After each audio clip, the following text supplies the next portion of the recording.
Look at the birds, they neither toil nor spin. Listen, ladies, girls, homeschooling mamas, this week I got myself in a bit of a spin, worrying once again about what in the world I'm doing, thinking of homeschooling my kids through high school.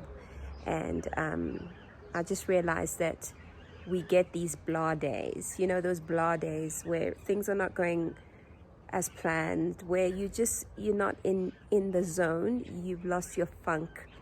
And luckily, after 10 years of homeschooling, I know that these blah days exist and they come. It's a really good reality check and a humility check to remind myself of the things that I actually really need in order to sustain me in this journey. And I want to share with you just 5 simple things that keep me going when those dips come, when those doubts come, when I feel so exposed as a mom, when I feel vulnerable, like I can't do it, like everybody's got this figured out except me. So I just want to quickly share these 5 things that are really on my ride or die things that I have learned to cultivate just to keep me above this zone of just sinking deep into complaining, discontent, comparing, and just losing my groove in this journey of motherhood and homeschooling.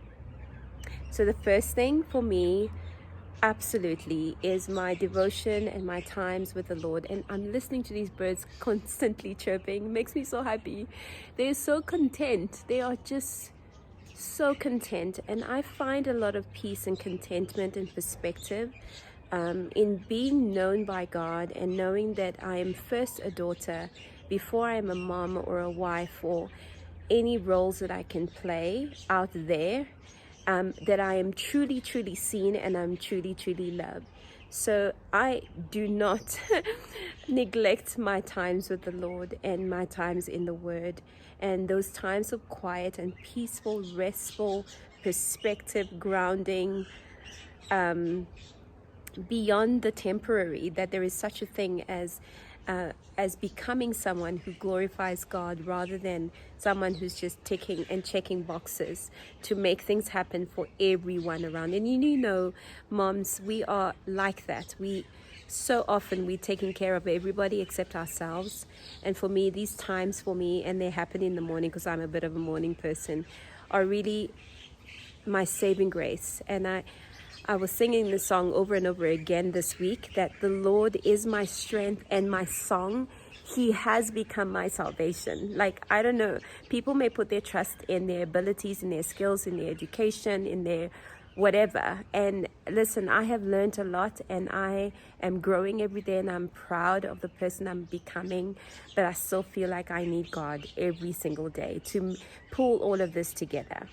The second ride or die for me for those blah days is definitely coming outside, like leaving the rut and coming out, finding a place for fresh air and perspective. And if it's not my quiet time, it is really beauty around me. I find something beautiful to cast my focus and attention in. And that if I stay in like this all the time, it's a recipe for disaster. So really finding beauty, and it can be walking outdoors, getting fresh air, moving my body, talking to my husband, something just to get me out of my own head, finding beauty. And think of the things that really are beautiful to you, that are good and nourishing to your own heart and soul.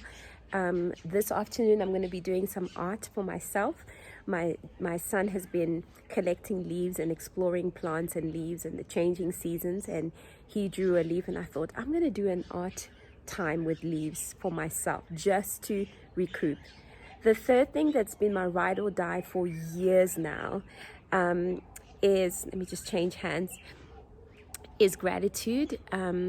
Gratitude, just being thankful. It's kind of one of those, it's a perspective habit, finding things to be thankful for. So if you find that you're having a funk in a particular area, maybe your kids are even in school, if your kids are homeschooling, it can be so easy to start comparing yourself to someone else, or to compare where your child is. If you have a child with a difficulty in one area, maybe your child struggles to read or struggles to write or struggles to whatever, and it can be so easy to fixate on the things that they can't do well and the things that you're struggling to help them with, that you lose all perspective. And so to stop and really be intentional about finding things to be grateful for about your circumstance, about yourself, about your child, for me is always lifts me up out of my funk.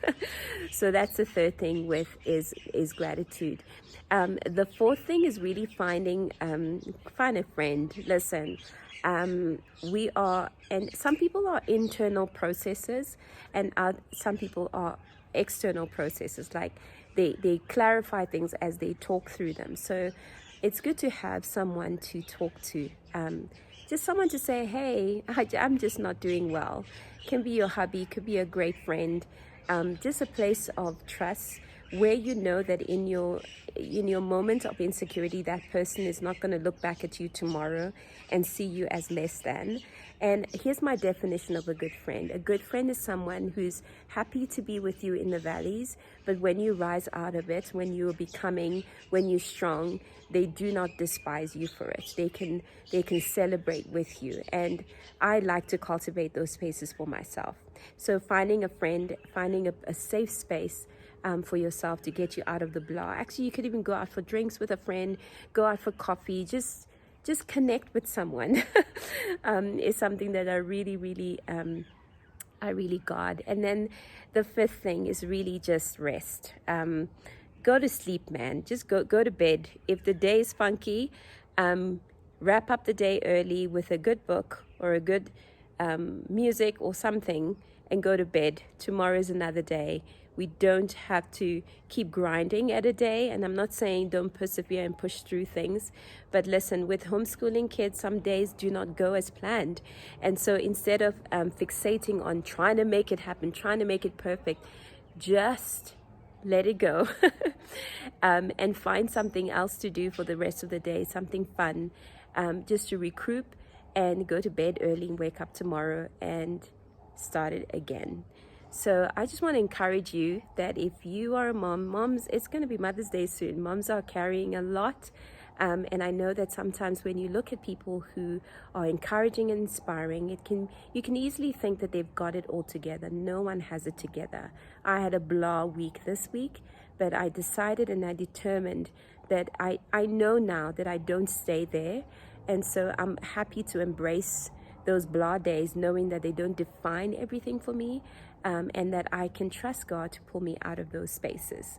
So I hope you have a wonderful weekend of rest. I hope that you remember where your source of life and refreshing comes from. Set your eyes on something beautiful, do something beautiful, connect with a friend, practice gratitude, and rest. Have a good one. Bye-bye.